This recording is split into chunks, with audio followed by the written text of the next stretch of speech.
नमस्कार, हमारा नाम है समरीन और आपने देखना शुरू कर दिया है खबर अनफिल्टर्ड। देखिए, आप अच्छी तरीके से जानते हैं कि बीपीएससी टीआरई 4.0 को लेकर के लगातार बवाल मचा हुआ है। अभ्यर्थी क्या कुछ कह रहे हैं वो भी हमने आपको सुनाया है और नए शिक्षा मंत्री ने क्या कुछ कहा है वो भी आप सुन चुके हैं। लेकिन ऐसे में अब बड़ा सवाल ये उठ रहा है कि आगे आगे अभ्यर्थी क्या कुछ सोच रहे हैं, तो सब कुछ हम आपको तफसील के साथ इस वीडियो में बताएंगे। तो एक बार फिर से इस मुद्दे पर सीधी बातचीत करने के लिए हमारे साथ छात्र नेता सौरभ है। सौरभ, सबसे पहले तो आप हमको ये बताइए कि क्या चल रहा है अब अभ्यर्थियों के मन में।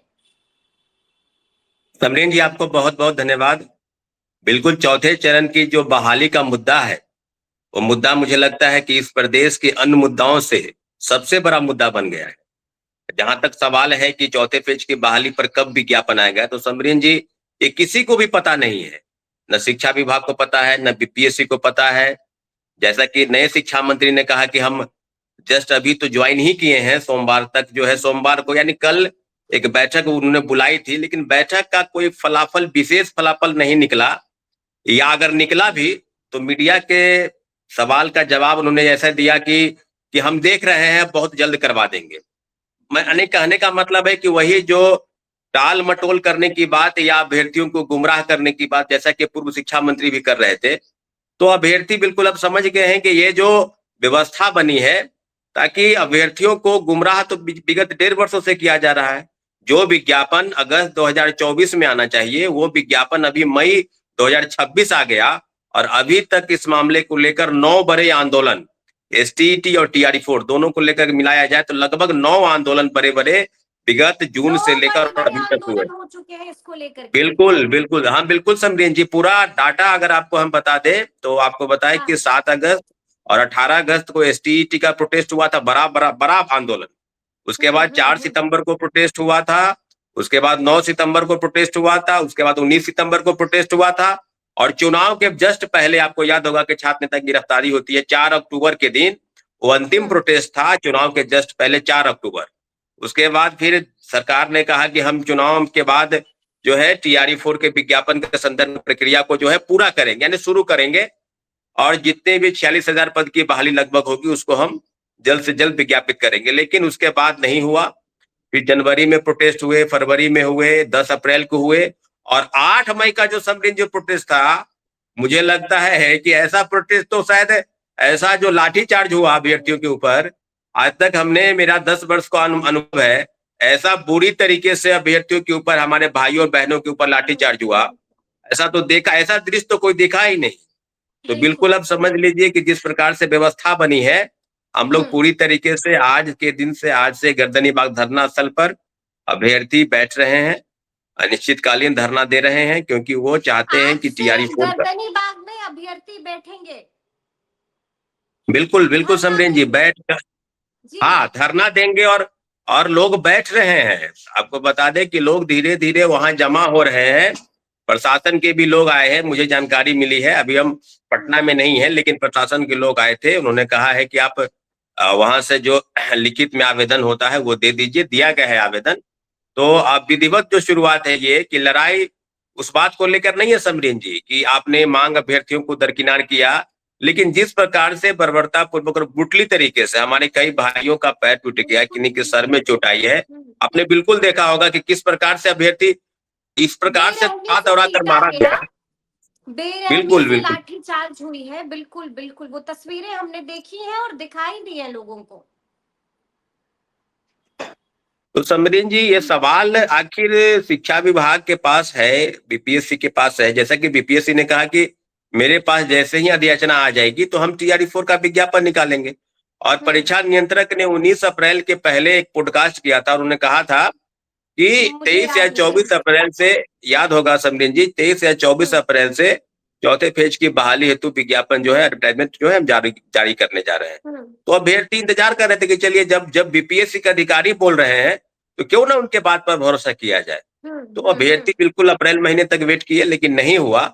तो फिर ये 8 अप्रैल के दिन पहले से कॉल बुलाया गया था अभ्यर्थियों की तरफ से और 8 अप्रैल के दिन ये, हाँ, जैसा कि सरकार का 8 दावा मई है या कई, हाँ बिल्कुल, जी। 8 अप्रैल के दिन और से सरकार के कई प्रवक्ता चाहे बीजेपी के हों या जेडीयू के हों, उनका ये कहना है कि अभी तो जस्ट ज्वाइन ही हुआ है, अभी तो जस्ट हम लोग शपथ ही लिए हैं, तो थोड़ा हम्म मोहलत, थोड़ा मौका देना चाहिए था। तो मैं हम्म उनसे यही पूछना चाहता हूँ कि भाई मौका तो विगत 1.5 वर्षों से दिया गया। ऐसा तो नहीं है कि अभ्यर्थियों को शौक है कि सड़क पर उतरे और लाठी डंडा खाए, फर्जी एफआईआर। आप समरीन जी देखिए कि 4 साथियों को, जो दिलीप छात्र नेता है, उनके 4 साथियों को जेल भेजा जेल गया। में उसके डाल साथ दिया गया है, बिल्कुल। जी, और 5,000 अज्ञात लोगों पर भी एफआईआर है। इसका मतलब हम्म। स्पष्ट है कि दमनकारी नीति से आंदोलन को कुचलना चाहती है। टीआरई 4 की विज्ञापन तो नहीं है कि आप लाठीचार्ज, आप तो एक बार बात कर सकते थे। अरे वाटर कैनन का प्रयोग कर सकते थे, आप आंसू गैस के गोले छोड़ सकते थे। अभ्यर्थियों को तितर बितर करने के कई प्रशासन के तरीके हैं, हम्म लेकिन जिस हम्म प्रकार से डीएसपी है अरविंद सिंह, और जिस प्रकार से अभ्यर्थियों के ऊपर, खासकर महिलाओं के ऊपर वो लाठीचार्ज, यहाँ तक कि जूता से उनके हम्म बॉडी पर, शरीर पर अपना पैर रखे हुए हैं, ये वीडियो या फुटेज जो है आप देख सकते हैं। तो समझिए जी। कि पुलिसिया कार्रवाई सिर्फ छात्रों अभ्यर्थियों पर, निहत्थे छात्रों अभ्यर्थियों पर, हम्म क्या उनके ऊपर कार्रवाई नहीं होगी? ठीक है, आपने एक लेकिन बातचीत सौरभ करा था। थोड़ा सा हम समझना चाहेंगे, एक एक करके चीजों को समझना चाहेंगे।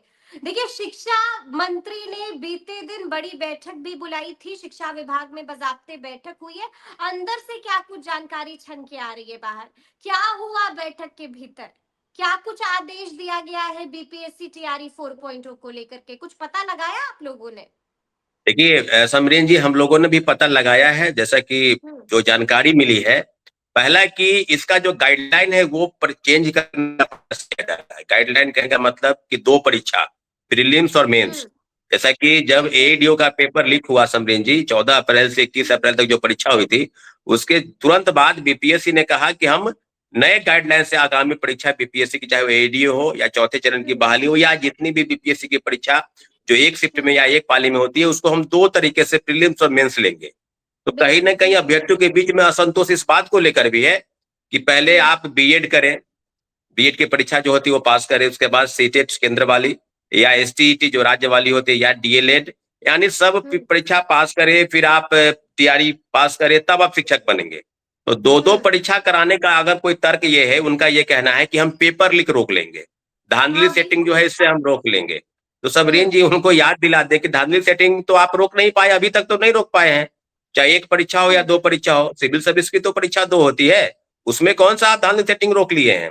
66वीं हम्म पेपर लीक हुआ, 108 कटअप चला गया, वो नहीं रोक पाए। 67वीं पेपर लीक हुआ, वो नहीं रोक पाए। 70वीं में हम लोग लगातार 100 दिन तक गर्दनी बाग में बैठे, भले ही हम लोग पीछे नहीं हटे, आंदोलन तो हम लोग किए। 90,000 हम्म अभ्यर्थियों को फॉर्म भरने से रोका गया। फाइनली अंतिम रूप से रजिस्ट्रेशन कर पाए थे, लेकिन फॉर्म फिलअप नहीं कर पाए। तो रवि हम्म परमार, मनु भाई, एडीयू का पेपर मेरा लीक मेरा कौन मेरा कराया? सवाल मेरा सवाल ये नहीं था सौरभ, मेरा सवाल बिल्कुल स्पष्ट है। बीते दिन शिक्षा विभाग में जो बैठक लिया है शिक्षा मंत्री ने, क्या कुछ खबर निकल के आ रही है बैठक के भीतर से? क्या कुछ बैठक हुआ में है? बैठक में के बाद शिक्षा विभाग, शिक्षा मंत्री ने, जो नए शिक्षा मंत्री है मिथिलेश तिवारी, उन्होंने मीडिया से बातचीत के बाद उन्होंने बताया कि हम बहुत जल्द बातचीत कर रहे हैं। और हम्म एक बात उन्होंने कहा कि अभ्यर्थी गुमराह करके, अभ्यर्थियों हम्म को उकसा करके आंदोलन हुआ है। समरीन जी, हम्म ये गौर करने वाली बात है कि आप जानते हैं कि अभ्यर्थियों को गुमराह किया गया। अभ्यर्थियों को कौन गुमराह कर रहा है? अभ्यर्थियों को तो सरकार बेवजह आंदोलन में झोंक रही है।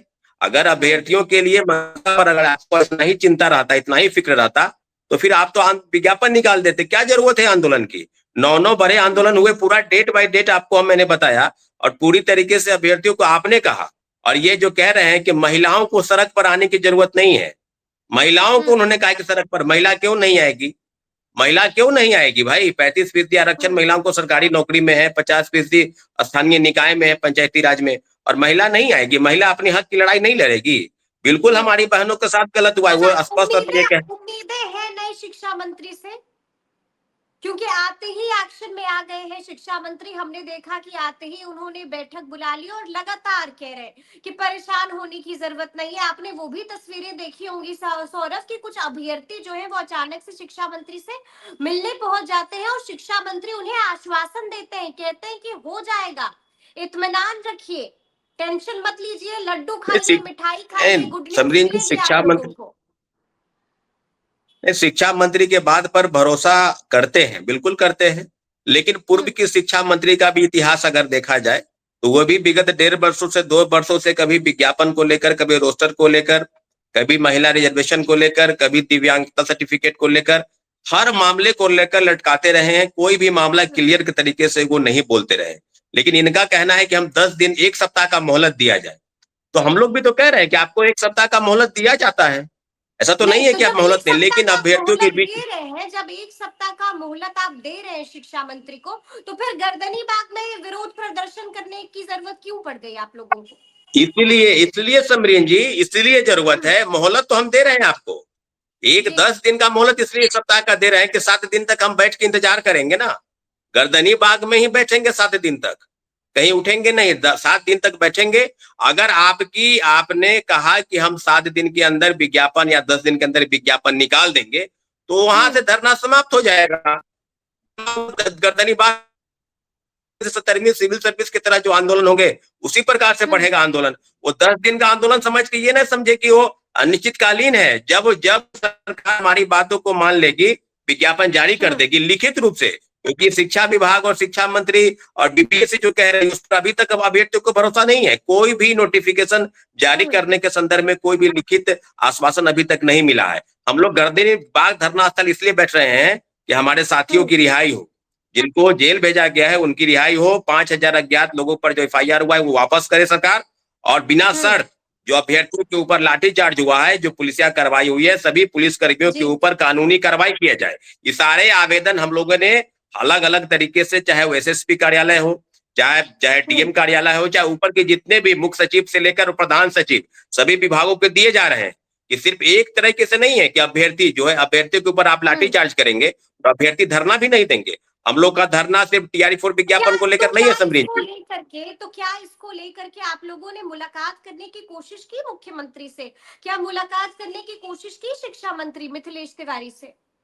शिक्षा मंत्री से अभ्यर्थियों का एक वर्ग जो है वो मिला था 2 दिन पहले ही। उन्होंने आश्वासन दिया था कि हम बहुत जल्द इसका रास्ता निकालेंगे। सोमवार को समाप्त जो बैठक हुई है उस पर कोई विशेष फलाफल अभी तक निकला है नहीं निकला है, ये बिल्कुल समझ में नहीं आ रहा है। हम लोग गर्दनी बाग इसलिए बैठ रहे हैं क्योंकि हम लोगों की मांग को जब तक सरकार पूरा नहीं करती है, हम लोग गर्दनी बाग धरना स्थल पर बैठे रहेंगे।